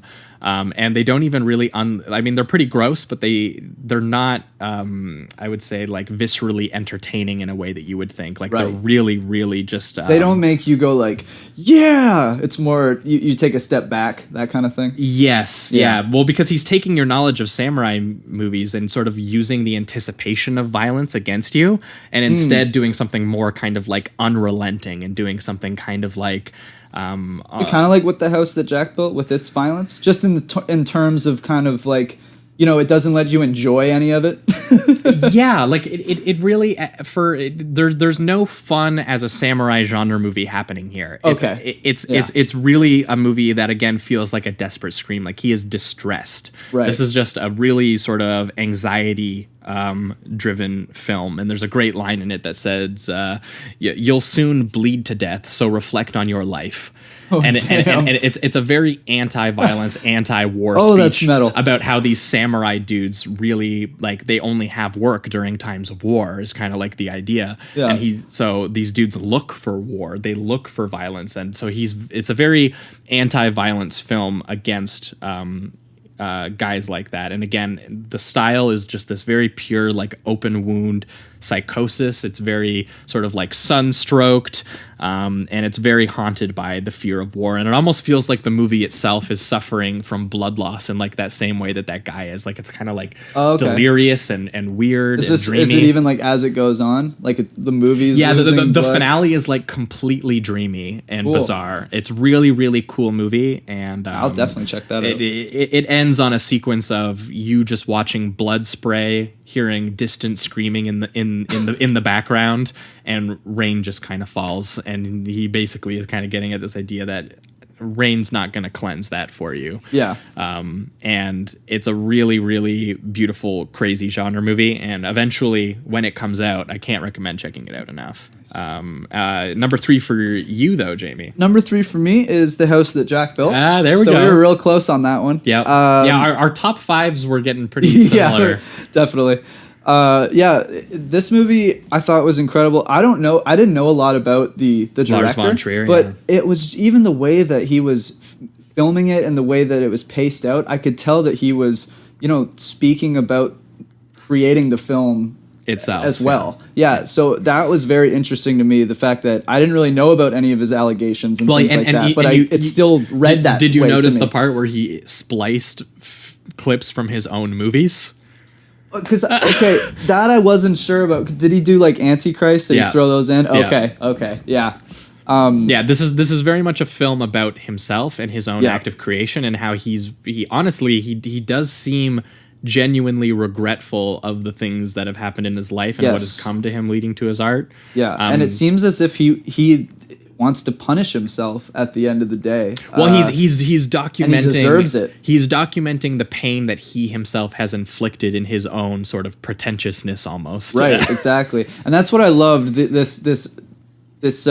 view of a serial killer that thinks he's so prestigious and has such an art brain that he can create beautiful works of art with dead children and things like that. Like he thinks he's that sophisticated and that skilled. He calls himself Mr. Sophistication. Exactly. So it's that kind of analysis on oneself is really, really intriguing. Well, yeah, because it's a movie where he's depicting himself as a horrifyingly pretentious and violent artist. Yeah. And one of the things that I think went kind of under discussed about the film is kind of how he's also documenting how the world is kind of set up to let him get away with it. Yep. Because there's so much stuff that happens in the film where he's not a very good serial killer is what we'll say. No, he doesn't.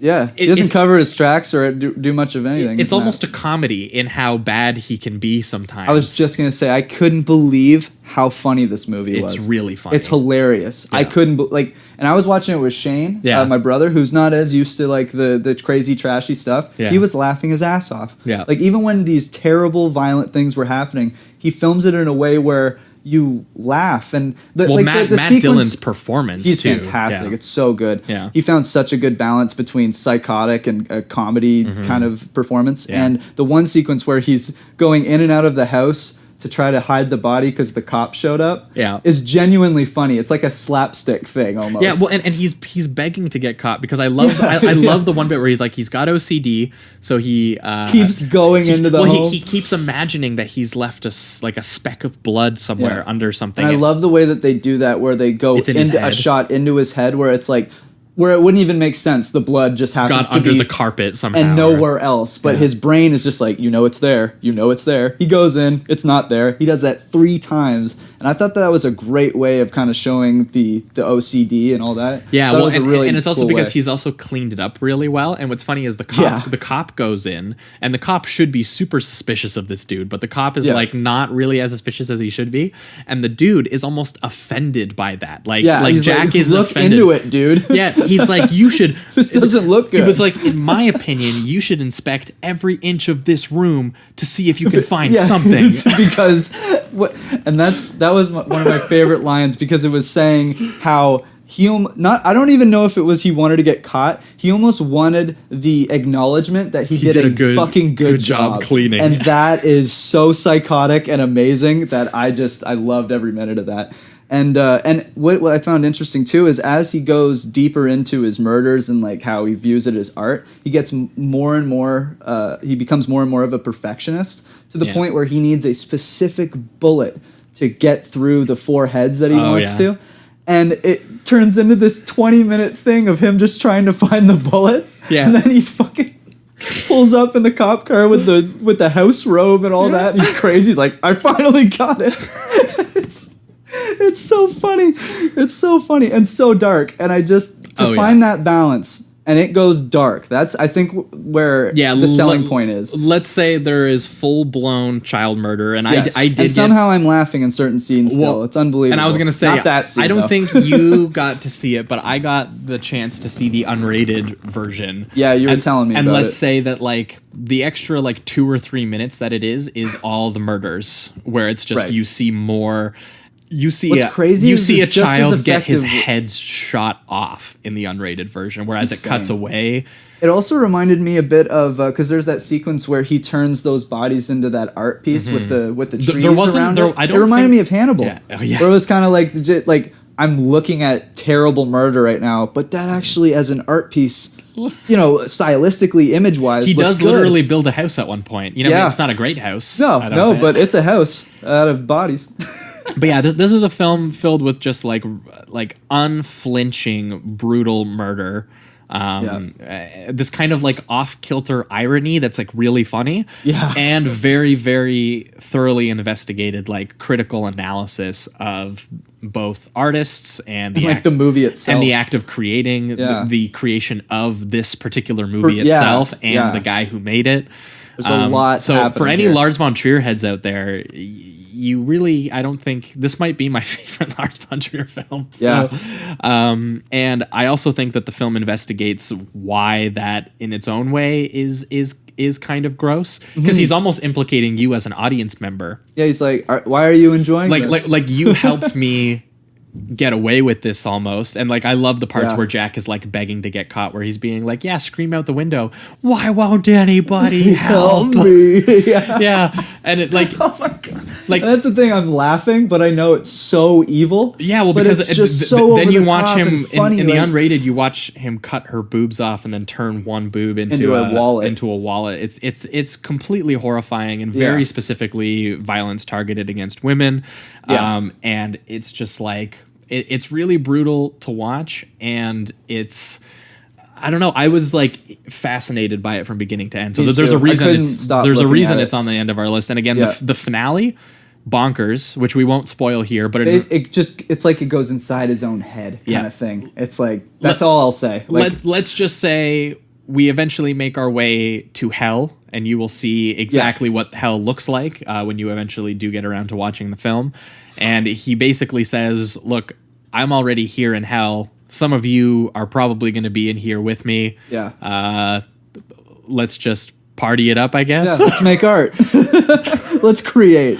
Well, yeah. The big finale is and the final shot especially is just So good, and that's the thing I definitely don't want to spoil because that has lasted with me since I've watched the movies. Yeah, so. let's just say this is Von Trier acknowledging all the pain that he's caused Yep. on his And he journey thinks to he create deserves it, I art. think, too. And but he acknowledges that also it's not enough to just be like I caused pain. He's Yeah. like he has a lot to answer for. He's going to hell. Yeah. And we have a lot to answer for too as audience members. Who enjoyed all this maybe crazy shit. Maybe we'll see him on the other side.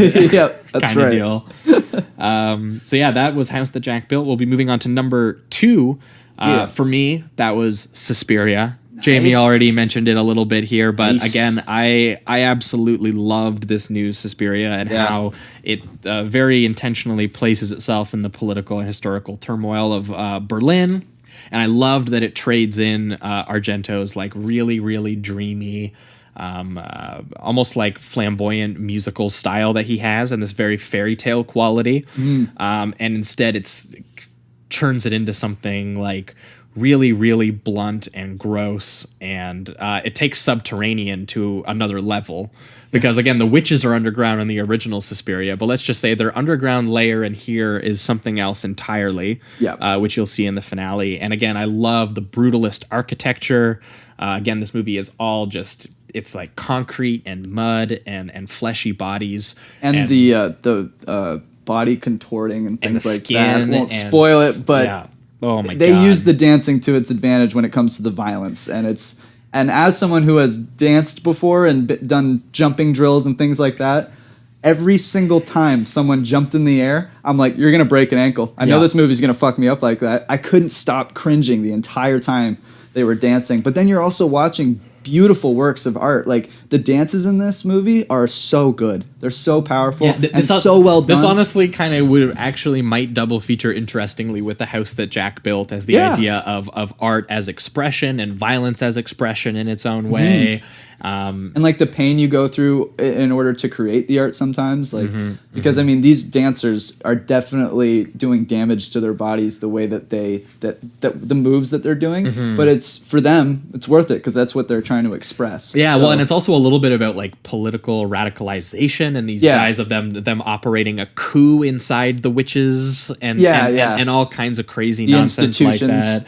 Yeah, it's really, really insane to watch, and ultimately you're just kind of watching all these sort of like young dancers be harvested to wage this like ancient underground war.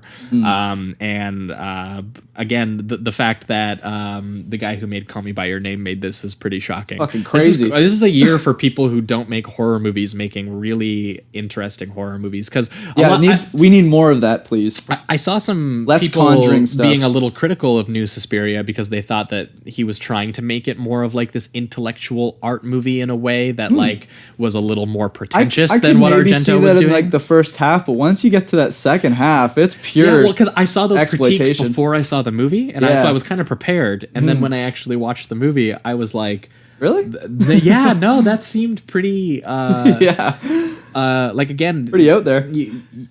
As far as like European blunt horror goes, you know, this is it almost seemed almost not too intellectual. It seemed pretty bodily to me. I think maybe it's just the way that he paces it. You know, it's very methodic that way. Yeah. But then once it hits it, it's just pure exploitation. Violence is going insane. There's one particular scene that happens more in the middle that's one of the most grotesque, violent things I've ever seen. And I won't even spoil it because when you see it, you'll know.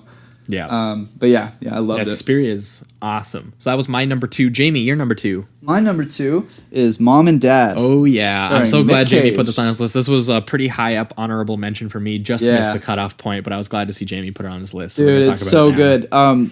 So basically, this movie is about a bunch... something triggers in all the parents, and they just have a absolute necessity to kill their children. Well, it reverses their paternal instinct to protect their children. Right. Instead, makes it you want to kill your children. Exactly, and so it gives a lot of playground for Cage to do his thing, and it works within the context of a film. And sometimes it stars Nick you know, Cage and also I think it's Selma Blair, the mom. Yeah, she's fantastic. Awesome too. She's very funny, hilarious. They have a lot of funny dialogue where it's speaking on, you know, kind of living that the middle of your life, you know, in your 40s, you have kids and things have kind of gone to a boring state and there's not much to look forward to. It literalizes the idea. You thought you were going to be a bigger deal when you were this age, when you were 20. Yeah, Nick Cage going through a midlife crisis and like singing the Hokey Pokey while he sledgehammers a pool table that he actually, with his own hands, created. It's fantastic. And I'd like to also note the score is unbelievable. The way that they use like dubstep sounds that correlate with every single zoom and zoom out, it's unreal. It really, without the score, I don't think it would have had as much of an impact on me as it does. Well, it's very propulsive. Because this is by Brian Taylor. He's done like Crank, I think. He's half of the directing duo who did the Crank films with Mark Neveldine. And again, they have that kind of energy. This movie's like high energy like that. The whole time a very propulsive, shameless, relentless formal style to them that's very hypercut, very lots of movement, lots of craziness, but done in a way that like really gets you into the film. It's not like a disorienting kind of experience in a way that he doesn't intend. Yeah, and what the movie I think does really well, especially when you're first watching it for the first time, you don't know how far they're gonna go because the style gives off as like we could do whatever we want. Well, because the premise is not much different from like a Purge movie, right? Exactly. There is a boring version of this movie out there. Yeah, it's a very basic plot, really. So really, it's in the performances and the directing that this really, really goes crazy. Yeah. And there was one sequence I showed my buddy Ryan, and there's one sequence that involves a newborn baby and the mother. Oh, and God. You don't know what the movie's going to do, and I'm not going to spoil it for you, so you can be just as tense as I was. And But yeah, and it- imagine this idea of parents wanting to kill their children, and one just gave birth to a newborn baby. right, a lot of tension there. So yeah, the movie just is a nonstop thrill ride. Honestly, it's and it gives everybody a good opportunity to kind of just go crazy with their performances. You know, they can be over the top, and it works completely contextually. ludicrous. Yeah, and I can't remember. I'm paraphrasing, but essentially what it ends up being is kind of just like, we do love you, but sometimes we want to fucking kill you. Yep. And isn't that family? You know what I mean? That's Yep. family right there. Yep. It's this movie is about family. Yeah, exactly. And, well, yeah. it's like that. What if you could unleash what you actually feel sometimes When you're against your that family? mad, yeah, like with your friends and family, yeah, it's fantastic. I loved every minute of it. Yeah, it's a completely awesome movie. I saw it at TIFF in 2017, and I really, really liked it as well. Again, it's the hysteria that breaks out inside of Nick Cage and Selma Blair's performances as they start. Because again, it really doesn't seem to trigger until you actually see your child. It's like a primal thing. Like she's like, gotta protect my kids, and then she sees her kids, and she's like, I gotta fucking put a nail gun through that kid's head or whatever. And again, the really like hyper cut crazy direction that Taylor gives to it just like punctuates every little absurdity of performance and of the actual plotting, which gets super insane when, say, we incorporate the idea of what if grandparents exist. Yeah, And you're dude, that's the best part where you're just like watching this. You're like, well, how could this evolve? Oh yeah, there are grandparents. Oh, And then wait. boom! It's so good. every time this thing you think that it's fine, like run out of energy or run out of Not at steam, all. it finds a new way to just like spin something. Yeah. In the speed of the motion and the editing, it's like it honestly feels like an adrenaline shot when you finish watching this movie. Yeah. I mean, there's a brief 2 seconds where like Nick Cage like eats out a beer can for like no reason. Yeah, just because he's talking about his teenage ways and how he misses being such a punk rocker. Yeah, as far as like pure like indie genre pulp went this year, Yeah. Mom and Dad, Yeah. very, very underrated. So Absolutely everyone should be underrated. checking that one out. Yeah, I almost 5'd that bad boy. All right, we're here. We've made it. The it number is. one. The number one for Jamie and I genre films of 2018. For me, it's Burning. We took Nice. long enough to get there, but So good. Burning, absolutely loved this movie and haven't stopped thinking about it basically since I saw it. I saw it at TIFF, and then I saw it once again after TIFF, and I honestly want to watch it again right now. Yeah. Oh yeah, I'll be rewatching this very quickly. It is an awesome little sort of, it is a drama, and it is a bit of a romance about this young always feel that underlying tone. Exactly. I think Yeah. you diagnosed it correctly with that. It's about this young guy named Jung Soo, who feels a little, we'll say, displaced. Yeah. Financially, he's on the poorer end of Korea's spectrum. He went to school. He wants to be a writer. He loves reading all the great novels. It seems like a bit of a loner too. Like he seems to only be focused on this girl. It seems like he has no other friends. And really family. It Even. seems like he does really shitty work. And he doesn't have a lot of money, and Yeah. he's very quiet. He's very lonely. And one day he sees a young girl who he went to school with, named Jaime. And she also there seemingly feels displaced, but is kind of like actively searching for things to fill it with. Yeah. And she goes on a trip to, I believe, Africa, in search of what she calls like the big appetite. She wants the meaning, the spiritual meaning of their existence. Yeah. They, prior to her leaving, they hook up and they start forming a kind of friendship / romance.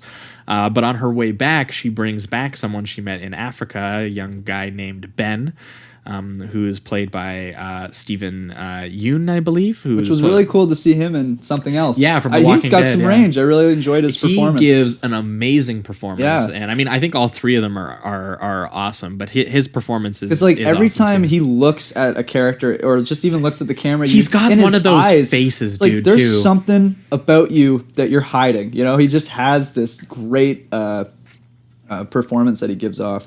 Yeah, well, and that's largely what gets into the more Hitchcockian element of this is that there's a mystery here underlying behind this guy. He's hiding something, but you're not really sure what it is. But you're also not sure if Jong-soo is just pissed because he's being cucked by a rich young kid who has none of his financial worries and anything like that. So there's a bit of a mix of like something's off in the filmmaking, but also our character probably is just resentful of this guy anyway. Right. And then the rest of this film, Jaime eventually disappears in the film. And you're not sure, again, if she's just run off because she's looking for something new, which is very possible, or if Ben, who sort of around the middle of the film or earlier in the film mentions this idea that he kind of likes, he likes burning down greenhouses. Right. And you're not sure if that's an allegory for he likes to do something. He looks for little broken down people and maybe murders them, or you're not really sure what's happening there.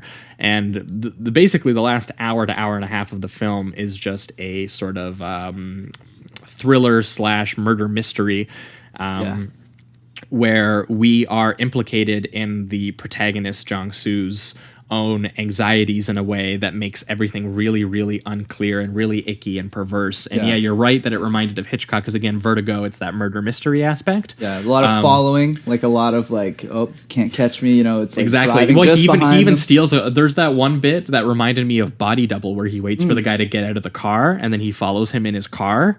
All the way, right?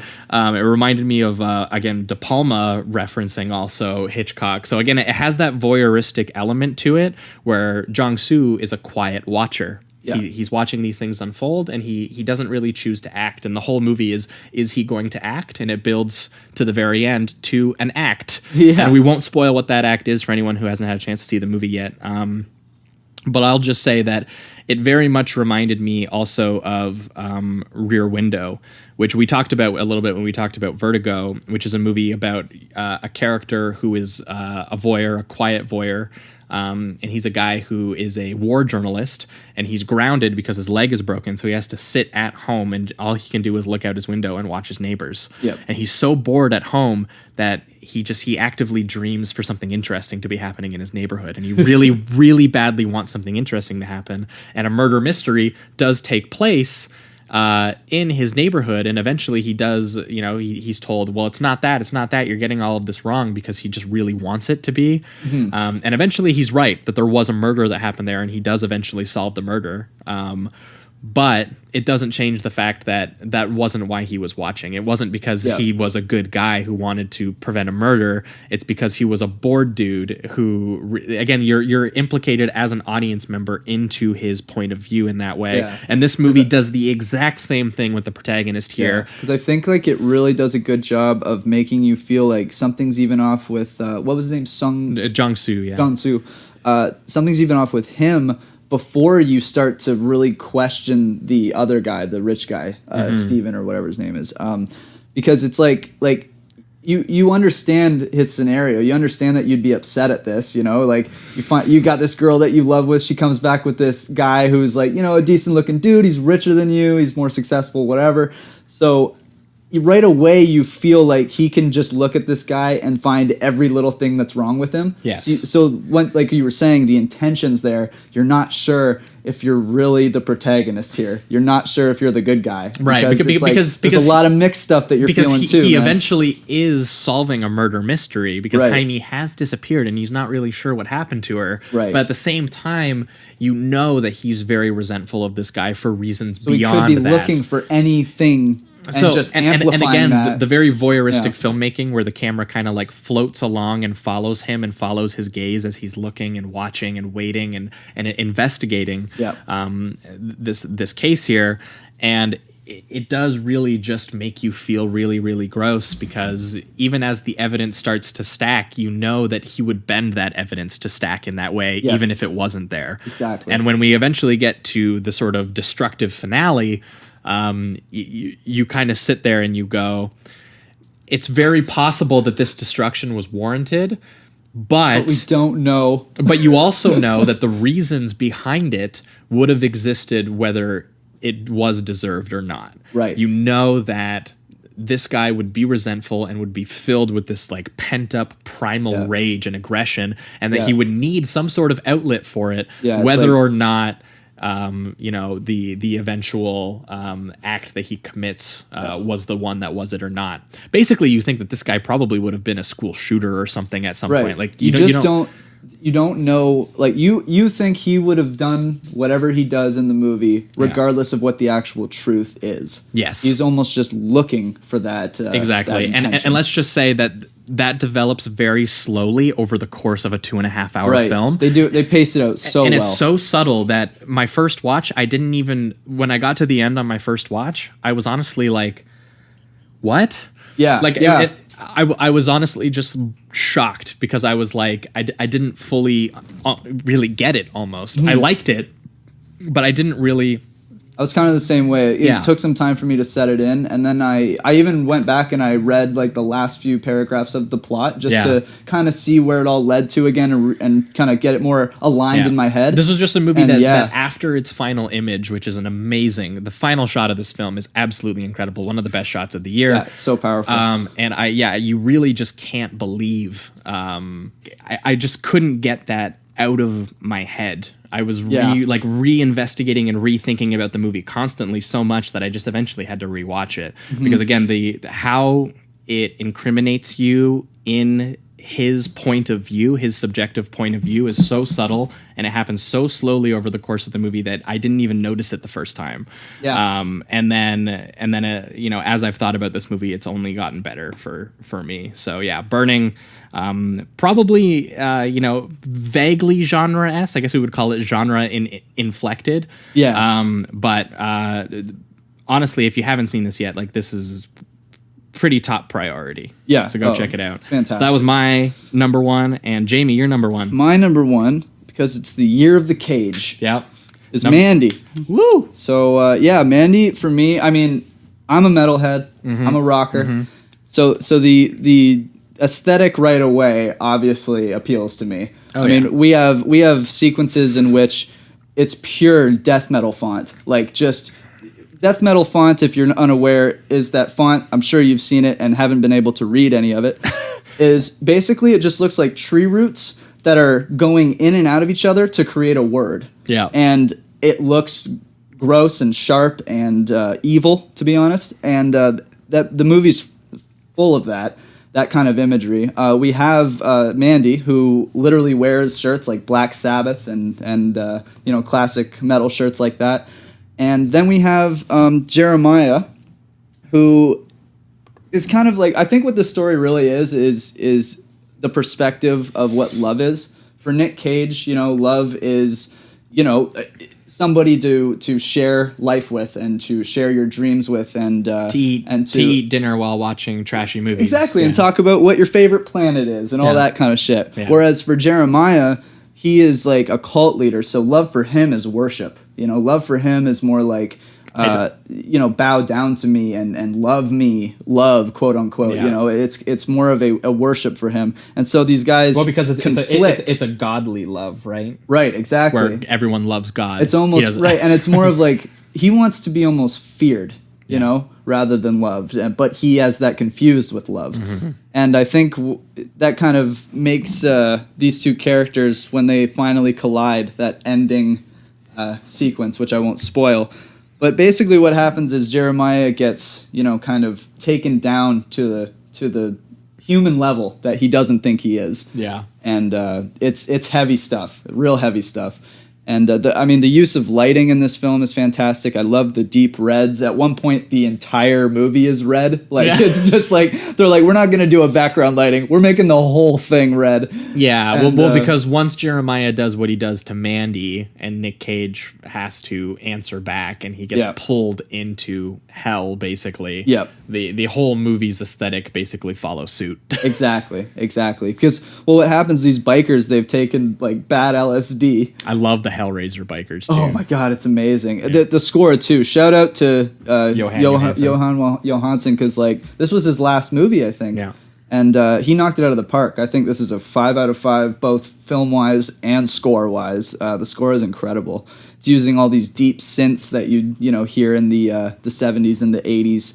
All the font is that 70s font, except instead of yellow, they use red. And I loved that. Kind of like he's kind of doing his own thing. His other movie does similar things as well, where it's kind of a callback to these old 80s and 70s horror movies. Yeah, specifically, like I think he has both movies take place in 1983. Yep. Yeah, So, Beyond the Black Rainbow is awesome too. If you guys haven't seen that, yeah, fantastic. And both films, he just goes out there. This guy, I can't wait to see what this guy does. Like he's probably my most anticipated director now. And it was awesome too to see a Nick Cage performance that once again, just like Mom and Dad, contextually works anytime he goes over the top and does his Cage thing. Rails, yeah. And honestly, it's never to a point where I think it's an ironic thing that I'm liking it. You know, like sometimes Cage can have that irony where it's like, it's still entertaining, but I don't know if it works exactly. Yeah. This one, it calls for it because the movie is larger than life. You know, it's very spacey. And they use a lot of that imagery. So yeah, I thought it was just mind-blowing. I will say one of the biggest yeah boy sequences of the year, the chainsaw duel. Holy shit. Yeah. And to put, like, the one dude has a 9-foot chainsaw. Yeah. Like, that was the best part. The shot where he reveals it. Yeah. It's like Nick Cage is like, I got a chainsaw. Guy's like, okay. Pulls out a 9-foot long chainsaw like he's Sephiroth from Final Fantasy VII or something. It was great. And it just leads to quite the finale in which it's kind of showing like Nick Cage has welcomed his new look at life. What did you put it in somewhere? You're like, we're all living in Nick Cage's world now, or something like that. That's what it feels like when you leave this movie. You're like, I don't know if this is Earth anymore. Yeah, we're all on Planet Cage now. That was the one. Yeah. So I loved every minute of this, and definitely my number one. Awesome. Well, that will, I think, wrap it up for our top 10 genre movies of 2018. Thanks so much, everyone, for joining us on this journey. We had fun talking about all these movies and maybe highlighting a couple of some of you maybe haven't checked out yet. Yeah. Let us know what some of your guys' favorite genre movies were, if there was anything we missed or if there's anything that maybe there's like an underlying one that would have hit our number one. We don't know. Yeah, let us know, and also let us know if you end up checking any of these out and you either love us or hate us for it. You know. But if it's in any of our top fives, you can just get out of town. Yeah. Let us know. If you don't like Mandy, I don't want to hear about it. In 1 week's time, guys, you will have a Patreon exclusive episode for all the patrons over there, and we're going to be talking about Sui Hark. We're going to be going on over to China, and we're going to be talking about some wuxia films from the 1990s. His 1991 Once Upon a Time in China, starring Jet Li, which is kind of like a Sergio Leone-infused martial arts film. Very cool. And then we're going to be pairing it with his very underrated wuxia film, 1993's Green Snake, which is batshit. Yeah, which is it honestly reminded me of like if like fucking Suspiria was like a martial arts movie or something like that. Like it was like very dreamy, very colorful, very fairy tale-esque, very bizarre. Yeah, it goes for it. Yeah, because they have a lot of big ideas and somehow they pull them off. So yeah, so that's what you guys can expect over on patreon.com/Sleazoids podcast in 1 week's time.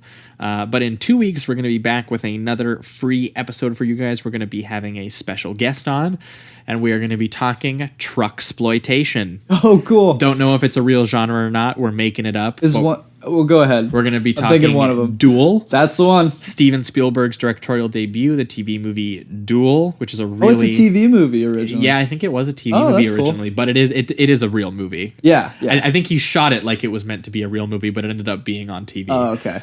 Either way, Duel, I've heard it's great. Very cool movie about a renegade transport truck, vaguely horror/action based, very cool. And then we're going to be pairing it with a movie called Breakdown, which is a movie I've never seen, but apparently it's some more truck-sploitation, and I have a film critic friend bringing both of those on in 2 weeks' time. Cool. So yeah, that's what you guys can expect over the next 2 weeks. Thanks so much, as always, for listening. Keep it sleazy. Keep it sleazy.